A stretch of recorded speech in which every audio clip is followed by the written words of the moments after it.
आज हम ये पढ़ने जा रहे हैं क्रोमेटोग्राफी का एक टॉपिक और ये है बैंड ब्रॉडनिंग। तो बैंड ब्रॉडनिंग हम इसे कहते हैं कि जब हम क्रोमेटोग्राफिक कॉलम में सेपरेशन कर रहे होते हैं डिफरेंट कंपोनेंट्स की, तो जब वो सेपरेट होते हैं, ठीक है। अब जैसे मैं एक क्रोमेटोग्राफिक कॉलम बनाती हूँ, ठीक है। इसके अंदर मैंने कंपोनेंट्स दिए हैं ए, बी एंड सी, ठीक है। मैं कहती हूँ कि ए की जो एफिनिटी है वो सबसे ज़्यादा है स्टेशनरी फेस के साथ, तो वो यहाँ पर रुकेगा, ठीक है। बी जो है वो यहाँ रुकेगा। मैं कहती हूँ कि जो बी है उसकी जो एफिनिटी है क्रोमेटो स्टेशनरी फेस के साथ वो है कम, ठीक है। और जो सी है उसकी जो है वो एफिनिटी बिल्कुल भी नहीं है स्टेशनरी फेस के साथ, तो वो जो है वो कॉलम से इल्यूट आउट हो जाएगा, ठीक है। अब ये यहाँ पर जो ए कंपोनेंट का बैंड बनेगा और बी कंपोनेंट का बैंड बनेगा, ठीक है। यहाँ पर जो है बी जो है उसकी अमाउंट जो होगी वो कंसनट्रेटेड होगी, ठीक है। हमने पढ़ा था कि होता है डिफ्यूजन, ठीक है। Diffusion the movement of molecule from the higher concentration towards the lower concentration, तो यहाँ पर यही होगा। तो जब यहाँ पर हमारे पास बी के मॉलिक्यूल्स होंगे वो यहाँ डिफ्यूज़ करने लगेंगे, ठीक है। वो यहाँ डिफ्यूज़ होंगे, एक यहाँ डिफ्यूज़ होंगे, तो यहाँ पर हमारे पास जो है बैंड की मिक्सिंग हो जाएगी, ठीक है। और जब बैंड की मिक्सिंग होगी तो हमारे पास जो है सेपरेशन वो इतनी एफिशिएंट नहीं आएगी। क्रोमेटोग्राफी हम करते ही इसी वजह से है कि हमारे पास जो है, हाँ, ये हमारे कंपोनेंट सेपरेट हो सकें। जब वो बैंड ही मतलब आपस में डिफ्यूज़ हो रहे हैं तो हमारे पास जो है सेपरेशन वो एफिशिएंटली नहीं हुई। तो हम चाहते हैं कि ये जो है फिनोमिना बैंड ब्रॉडनिंग का, ये कैसे मिनिमम कर सकें। तो इसके अंदर जो है हमारे पास 3 फैक्टर हैं जो कि हमें एक साइंटिस्ट वैन डीमटर ने दिए थे। उन 3 फैक्टर्स को हम स्टडी करते हुए हम बैंड ब्रॉडनिंग जो है हम कम कर सकते हैं। तो वैन डीमटर इक्वेशन जो है वो है H is equal to A plus B divided by mu plus C mu. अब H जो है वो है हाइट ऑफ द कॉलम, ठीक है, हाइट ऑफ द प्लेट। अब प्लेट हम उसको कह रहे हैं जो स्टेशनरी फेस का पार्टिकल है, ठीक है। स्टेशनरी फेस जो हमने कॉलम के अंदर जो फिल किया हुआ है हम उसे कहते हैं कि ये प्लेट हाइट है, ठीक है। अब ये जो है हमारे पास एक कंपोनेंट है जो हमें बैंड ब्रॉडनिंग के ऊपर अफेक्ट करता है। बी भी एक कंपोनेंट है, सी भी एक कंपोनेंट है, और जो यहाँ हमारे पास म्यू है, म्यू जो है वो है वेलोसिटी ऑफ मोबाइल फेस, ठीक है। अब ये जो वेलोसिटी ऑफ मोबाइल फेज़ है इसके ऊपर जो है हमारे 2 component B and C depend करते हैं। ये जो है वो हमारे पास इंडिपेंडेंट है of the velocity of the mobile phase. अब हम स्टडी करते हैं फर्स्ट कंपोनेंट को जो कि है हमारे पास ए। ए को जो है हम एडी डिफ्यूजन भी कहते हैं, ए टर्म भी कहते हैं, ठीक है। अब ये हमारे पास किस वजह से होती है, ये हमारे पास होती है मल्टी पाथ की वजह से, ठीक है। अब ये इस तरीके से होगी कि अब मैंने एक कॉलम लिया है, उसके अंदर जो है मेरे पास स्टेशनरी फेज़ है। कंपोनेंट्स जो मैंने डाले हैं जिनको मैंने सेपरेट करना है वो है 3, 1, 2 एंड 3। अब जो अगर मेरे पास स्टेशनरी फेज़ के पार्टिकल इर्रेगुलर हैं, ठीक है, इर्रेगुलर हैं, कोई छोटा है कोई बड़ा है और किसी की शेप जो है वो रेगुलर है और किसी की नहीं है, तो यहाँ पर जब मैं 3 कंपोनेंट डालूँगी 1, 2, 3, ठीक है, बेशक 1 की जो है एफिनिटी स्टेशनरी फेज़ के साथ ज़्यादा ना हो, लेकिन वो वहाँ पर रुक जाएगा due to the irregular particle of the stationary phase. तो जितनी देर उसके मतलब जितना उसके रास्ते में हर्डल्स आएंगे स्टेशनरी फेज़ के इर्रेगुलर पार्टिकल्स की वजह से, तो वो उतना ही वहाँ पर मतलब ट्रैप होगा। तो जितना वहाँ पर वो रुकेगा उतनी उसकी डिफ्यूजन ज़्यादा होगी, ठीक है। तो इसी वजह से हमारे पास वहाँ पर बैंड ब्रॉडनिंग हो जाएगी। तो अब मेरे पास एक था कंपोनेंट 1, एक 2 एंड एक 3। तो 1 को जो है मेरे पास सबसे ज़्यादा मतलब स्ट्रेट पाथ मिल गया, उसके रास्ते में इतने हर्डल्स नहीं आए, तो वो सबसे पहले मेरे पास बाहर आ गया, देन 2 और फिर 3 आया। तो इस तरीके से जब 3 मेरे पास जितना ज़्यादा अंदर रुकेगा तो उतने ही ज़्यादा उसकी जो है बैंड ब्रॉडनिंग हो जाएगी। नेक्स्ट जो है वो उसकी इक्वेशन है ए टर्म की, A is equal to 2 lambda D P. अब lambda constant which takes into account the particle size range, packing uniformity, column dimension and geometry. अब जो लैम्डा है वो जो है मेरे पास वो उस चीज़ को कंसीडर करेगा जो स्टेशनरी फेज़ के हमारे पास पार्टिकल्स हैं उनकी शेप क्या है, उनका साइज़ क्या है और वो कितने अच्छे तरीके से कॉलम में पैक किए गए हैं। और डी पी जो है मेरे पास वो है एवरेज डायमीटर और स्टेशनरी फेस पार्टिकल। जितना ज़्यादा मेरे पास डायमीटर ज़्यादा होगा स्टेशनरी फेस पार्टिकल का, तो हमारे पास जो है बैंड ब्रॉडनिंग के चांसेस ज़्यादा हो सकते हैं। अब हम ए टर्म को कैसे मिनिमाइज़ कर सकते हैं? ए टर्म को हम मिनिमाइज़ कर सकते हैं 3 फैक्टर से, कि पैकिंग जो है वो यूनिफ़ॉर्म होनी चाहिए, पार्टिकल्स का साइज़ यूनिफ़ॉर्म होना चाहिए, इर्रेगुलर नहीं होना चाहिए, पार्टिकल स्मॉल साइज़ के होने चाहिए। जितने ज़्यादा स्मॉल साइज़ के होंगे उतना हर्डल कम आएगा। अच्छा, और जो साइज़ रेंज है वो भी नैरो होनी चाहिए। साइज़ रेंज, अब मैं कहती हूँ साइज़ रेंज पार्टिकल्स की है 5 to 10, या मैं कह देती हूँ 1 to 10। अब 1 to 10 होगी तो मतलब हमारे पास जो पार्टिकल्स के साइज़ है वो 10 तरह के हैं। जब 10 तरह के हमारे पास पार्टिकल्स के साइज़ होंगे तो उतना ही मतलब हमारे पास बैंड ब्रॉडनिंग ज़्यादा होगी, क्योंकि इतनी मतलब वैरायटी में जब हमारे पास ज़्यादा होंगे पार्टिकल्स, 1 to 10 साइज़ रेंज होगा, तो हमारे पास जो पैकिंग है वो यूनिफ़ॉर्मली नहीं हो सकेगी। ठीक है, और अब ये 5 to 10 जो है हमारे पास, अगर हमारे पास पार्टिकल साइज़ रेंज है तो सिर्फ 5 ही तरह के साइज़ हैं, तो उससे जो है हमारे पास बैंड ब्रॉडनिंग के चांसेस कम होंगे, क्योंकि पैकिंग यूनिफ़ॉर्म हो जाएगी। नेक्स्ट जो टर्म है वो है बी टर्म। अब बी टर्म को हम कहते हैं लॉन्गिट्यूडनल डिफ्यूजन। अब बी टर्म जो है वो इस वजह से होती है, इसका जो हमारे पास बी टर्म है उसका जो रिलेशन है वो है velocity of the mobile face, जिसे हम कह रहे हैं म्यू। हम इसको मोबाइल फेस की वेलोसिटी को कह रहे हैं म्यू। अब ये जो म्यू है इसका बी के साथ रिलेशन है। ठीक है, अब बी टर्म जो है, जो कि एक लॉन्गिट्यूडनल डिफ्यूजन है, वो डिपेंड कर रही है हमारे पास म्यू पे। और किस तरीके से डिपेंड कर रही है, ये है इन्वर्सली प्रोपोर्शनल। ठीक है, इन्वर्सली प्रोपोर्शनल। जितनी ज़्यादा हमारे पास बी टर्म मतलब उतनी ही ज़्यादा होगी जितनी म्यू कम होगी। ठीक है, अब मैं कहती हूँ कि जो है हमारे पास मोबाइल फेस की वेलोसिटी वो बहुत कम है। ठीक है, और जो मैंने पार्टिकल कुछ डाले हैं, ठीक है, मैं कह देती हूँ कि 1, 2 और 3 डाले हैं। अब 3 जो है उसकी एफिनिटी मोबाइल फेस के साथ ज़्यादा है। ठीक है, अब वो मोबाइल फेस उसको अपने साथ मूव करा के आ रहा है। ठीक है, अब उसकी एफिनिटी ज़्यादा है। अब मोबाइल फेस के साथ ही वो मूव करेगा वो कंपोनेंट। अगर मोबाइल फेस की वेलोसिटी बहुत कम होगी तो वो वहाँ पर एक जगह आके रुक जाएगा। ठीक है, क्योंकि वो बहुत ही आहिस्ता आहिस्ता मूव कर रहा है। वहाँ पर जब उसका बैंड बनेगा तो यहाँ पर जो है हमारे पास उस कंपोनेंट की, मैं कह देती हूँ 2 कंपोनेंट था वो, तो वो 2 कंपोनेंट की कंसंट्रेशन उसके अराउंड, बैंड के अराउंड कम होगी। तो जब कंसंट्रेशन कम होगी, ठीक है, तो यहाँ पर होगा फिनोमिना डिफ्यूजन का। डिफ्यूजन, ठीक है, diffusion is the movement of the molecule from the area of higher concentration to the area of lower concentration. ठीक है, यहाँ पर बैंड में जो है कंपोनेंट 2 की कंसंट्रेशन ज़्यादा है। अब ये यहाँ इस कंसंट्रेशन से मूव करके पार्टिकल्स यहाँ डिफ्यूज़ होने लग जाएंगे। जैसे यहाँ जाएंगे तो हमारे पास जो है बैंड ब्रॉडनिंग हो जाएगी। तो हम चाहते हैं कि ये बैंड ब्रॉडनिंग हम कैसे कम कर सकते हैं? ये ऐसे कम कर सकते हैं कि हमारे पास मोबाइल फेस की वेलोसिटी हम तेज़ कर दें।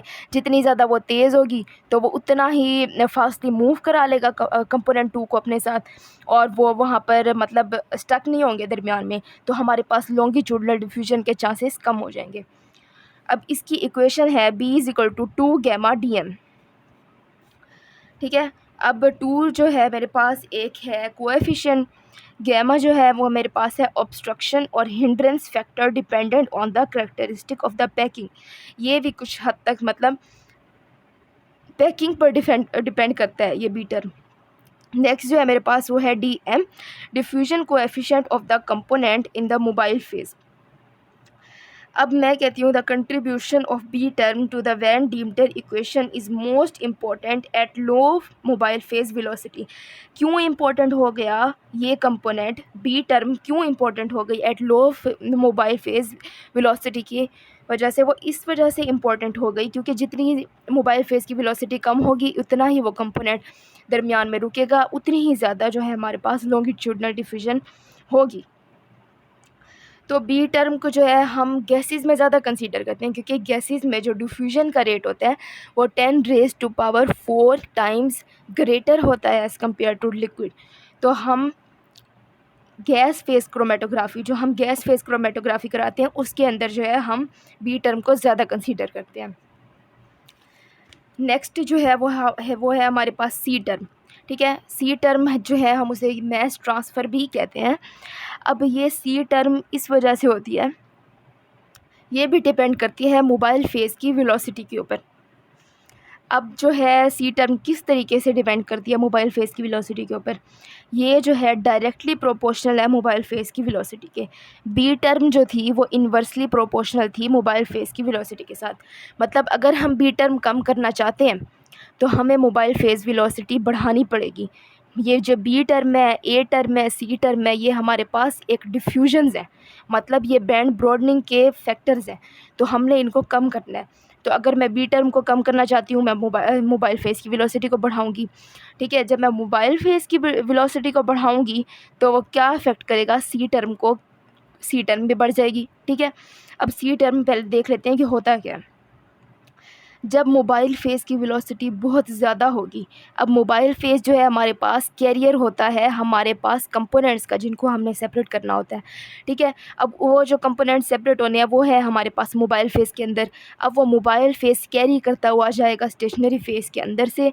ठीक है, जिस कंपोनेंट की जो है एफिनिटी वो स्टेशनरी फेज़ के साथ होगी वो स्टेशनरी फेज़ में ट्रांसफ़र हो जाएगा, और जिसकी मोबाइल फेज़ के साथ होगी वो मोबाइल फेज़ के अंदर ही रहेगा और कॉलम से हमारे पास बाहर निकल जाएगा।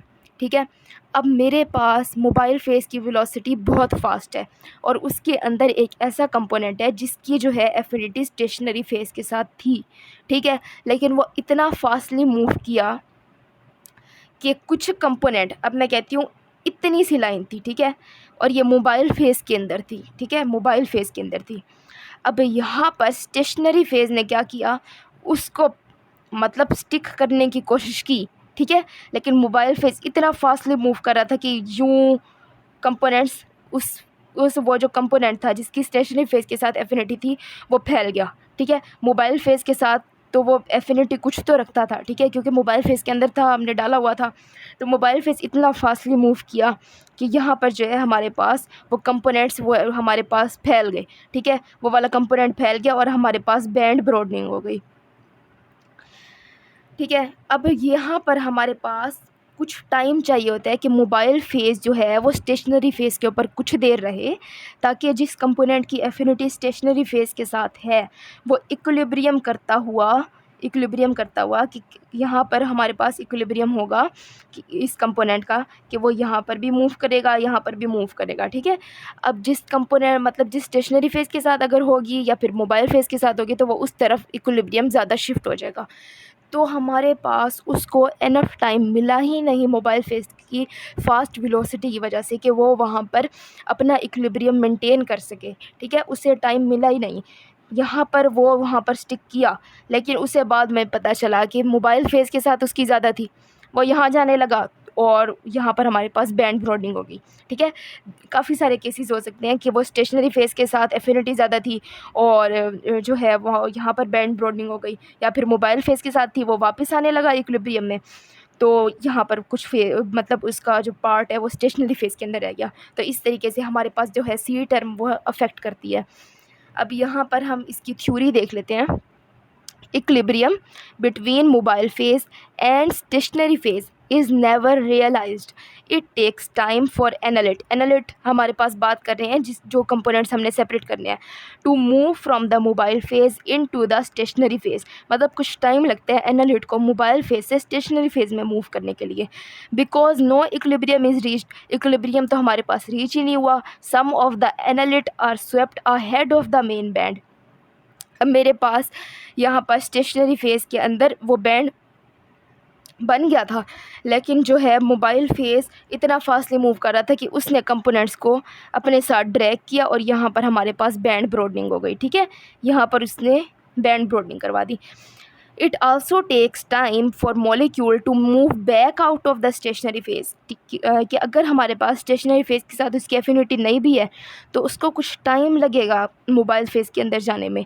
And some of the analyte molecule will left behind by the rapidly moving mobile phase, तो उसकी अगर एफिनिटी नहीं थी स्टेशनरी फेज़ के साथ वो वापस मोबाइल फेज़ में आने लगा कुछ जो है उसका पार्ट मोबाइल फेज़ में आ गया, लेकिन बाकी जो था वो हमारे पास स्टेशनरी फेज़ में रह गया। इस तरीके से भी जो है हमारे पास बैंड ब्रॉडनिंग होगी, और इस बैंड ब्रॉडनिंग को, इस टाइप को हम कहेंगे सी टर्म, जो कि हमारे पास होती है फास्ट मूविंग मोबाइल फेज़ की वजह से। अब the faster mobile phase moves, the less there is the time for equilibrium between the phases, and the mass transfer effect on peak bonding is directly related to the mobile phase velocity। अब वो कह रहे हैं कि जो सी term का relation है वो मोबाइल फेज़ की वेलोसिटी के साथ डायरेक्ट है, कि अगर हम मोबाइल फेज़ की वेलोसिटी इंक्रीज़ करेंगे, इक्विलिब्रियम रीच नहीं होगा, हमारे पास इनफ टाइम नहीं होगा for the analyst to decide to choose which the stationary phase और द मोबाइल फेज़, तो वहाँ पर हमारे पास बैंड ब्रॉडनिंग हो जाएगी, and this type of band broadening is called the C term. ठीक है, अब इसका जो है रिलेशन हमारे पास डायरेक्ट था, बी का जो था हमारे पास इन्वर्स था। अब हम एक को बढ़ाएंगे, अब मैं चाहूँगी कि मैं बी टर्म को कम कर दूँ। ठीक है, अब जब मैं बी टर्म को कम करूँगी by increasing the mobile phase velocity, तो मेरे पास जो है सी टर्म बढ़ जाएगी। बी टर्म को इंक्रीज़ करूँगी तो सी टर्म बढ़ जाएगी, सी टर्म को डिक्रीज़ करूँगी तो बी टर्म बढ़ जाएगी। तो इसके हमारे पास हम एक कंडीशन लेते हैं, एक ऑप्टिमम कंडीशन लेते हैं, कि जिसके अंदर जो है हमारे पास दोनों टर्म इन मतलब कंट्रोल रहें। ठीक है, दोनों जो है हमारे पास पीक पे ना जाएँ। ठीक है, हम दोनों को कंसीडर करते हैं। अब सी की जो है हमारे पास दो इक्वेशंस है, वो भी हम देख लेते हैं। एक है C S is equal to D F square over D S. C S मैं कहती हूँ diffusion of component molecule in stationary phase and is directly related to the stationary phase film thickness. अब वो कहते हैं सी एस क्या है, वो है एक डिफ्यूजन कांस्टेंट। ठीक है, वो डिफ्यूजन कांस्टेंट किस चीज़ का है, कि हमारे पास एनालिट मूव कर रहे हैं हमारे पास स्टेशनरी फेज़ के अंदर, तो हमारे पास कितनी ये जो है हमारे पास डिपेंड कर रहा है कि हमारे पास जो स्टेशनरी फेज़ के पार्टिकल्स हैं उनके ऊपर जो फिल्म है, अगर तो वो थिन है तो हमारे पास जो है डिफ्यूजन फास्टली होगी, और अगर हमारे पास वो जो फिल्म है वो थिक है तो हमारे पास जो है डिफ्यूजन वो कम होगी। अब thinner the stationary phase film produce higher mass transfer. Higher mass transfer वो इसी को कह रहा है कि जब हमारे पास वो होगा एनालिट, उसकी जो है हमारे पास अमाउंट वो ज़्यादा ट्रांसफ़र होगी अगर जो है हमारे पास फिल्म जो है स्टेशनरी फेज पार्टिकल्स पे थिन होगी। Rates but there is accompanying decrease in capacity of column to retain a component. वो कहते हैं अब मेरे पास अगर मैं थिनर फिल्म लेती हूँ तो डिफ्यूजन तो फास्टली होगी, लेकिन उसकी जो रिटेनिंग कैपेसिटी है कि वो जो हमारे पास अमाउंट ट्रांसफ़र हुआ है वो वहीं रह जाए, तो वो जो है हमारे पास वो उसकी जो है कम हो जाएगी। क्योंकि अगर तो मेरे पास डिफ्यूजन अंदर मतलब मैस ट्रांसफ़र ज़्यादा हो रहा है एक पार्टिकल के, तो उतना ही जल्दी वो बाहर भी तो निकलेगा, क्योंकि ये जो है हमारे पास फिल्म वो तो थिन है। अब दूसरी जो इक्वेशन है वो है C M is equal to D P square over D M. C M जो है वो है diffusion of component molecule in mobile phase and is directly related to the diameter of the stationary phase particle. अगर stationary phase particles की जो diameter है वो ज़्यादा है तो मेरे पास जो है कंपोनेंट जो एनालिट है उसका जो पार्टिकल्स हैं वो उतनी फास्टली मूव कर जाएंगे मोबाइल फेज के अंदर। अब डी एम जो है वो है डी पी जो है वो है diameter of stationery phase particle, और डी एम जो है वो है diffusion coefficient of the solute in the mobile phase. D S जो है वो diffusion coefficient of the solute in stationary phase. यहाँ पर जो है हमारी सी टर्म भी ख़त्म हो गई। अब हमने तीनों टर्म पढ़ लिए, A term, B term and C term. A term क्या थी, वो थी उसको हम कहते हैं एडी डिफ्यूजन, जो कि हमारे पास इरेगुलर पाथ्स की वजह से होती है। नेक्स्ट टर्म थी बी टर्म, जो हमारे पास हम उसे लॉन्गिट्यूडनल डिफ्यूजन भी कहते हैं, जो कि हमारे पास मोबाइल फेज़ की वेलोसिटी के ऊपर डिपेंड करी होती है। थर्ड जो हमारे पास टर्म थी वो सी टर्म थी, उसको हम मैस ट्रांसफ़र भी कहते हैं, और ये जो है ये भी हमारे पास मोबाइल फेज़ की वेलोसिटी पे डिपेंड कर रही थी। अब हमने एक ऐसी ऑप्टिमम कंडीशन ढूंढनी है जिसके ऊपर हमारे पास जो है हम बैंड ब्रॉडनिंग को मिनिमम कर सकें, ताकि जो है हमारी सेपरेशन वो मोस्ट एफिशिएंट हो सके। यहाँ पर हमारे पास एक ग्राफ बनाया गया जिसके अंदर हमें बताया गया कि हम एक ऑप्टिमम मोबाइल फेज़ वेलोसिटी किस तरीके से ले सकते हैं कि हमारे पास जो B term and C term है वो कंट्रोल में रहें। अब यहाँ पर हमने ली प्लेट हाइट, ठीक है, यहाँ पर हमने ली velocity of the mobile phase. यहाँ पर जो है हमने एक स्ट्रेट लाइन लगा दिया है। स्ट्रेट लाइन इस वजह से लगाई है कि ए टर्म जो है, ये ए टर्म की लाइन है, ए टर्म की जो है वो म्यू मतलब मोबाइल फेस की वेलोसिटी पे वो डिपेंड ही नहीं करती, इसी वजह से इसकी जो लाइन है वो स्ट्रेट है। देन हमने एक लाइन ली है, वो ली है सी की, ठीक है। जैसे जैसे मैं कहती हूँ कि म्यू बढ़ रहा है, देखें इस तरफ जो है वो म्यू इंक्रीज़ हो रहा है, इस तरफ म्यू इंक्रीज़ हो रहा है। अगर यहाँ पर इंक्रीज़ हो रहा है तो जो सी है वो भी इंक्रीज़ होगा, और यहाँ पर अगर मैं म्यू को इंक्रीज़ करती हूँ तो बी टर्म जो है वो डिक्रीज़ होगी। अब मेरे पास यूँ एक ग्राफ है, मैंने कहा है कि ये टर्म जो है मेरे पास डिपेंड ही नहीं करती, मैंने म्यू को बढ़ाया है, सी बढ़ गई है। देखें यहाँ पर अगर मैं डॉटेड लाइन लगाती हूँ तो यहाँ पर म्यू बढ़ रही है, तो म्यू बढ़ी है तो बी कम होगा, ठीक है। अब यहाँ पर एक जो डॉट बनेगा, मैंने यहाँ से एक ऑप्टिमम ग्राफ ले लिए, यही जो लाइन है ये वाली लाइन, ठीक है, ये वाली जो लाइन है इसी को मैं कहती हूँ कि ये ऑप्टिमम मोबाइल फेस वेलोसिटी है, जिसके ऊपर जो है हमारे पास बैंड ब्रॉडनिंग मिनिमम होगी। तो ये जी था हमारे आज का लेक्चर। नेक्स्ट में जो है हम क्रोमेटोग्राफी की टाइप्स डिटेल में कवर करेंगे।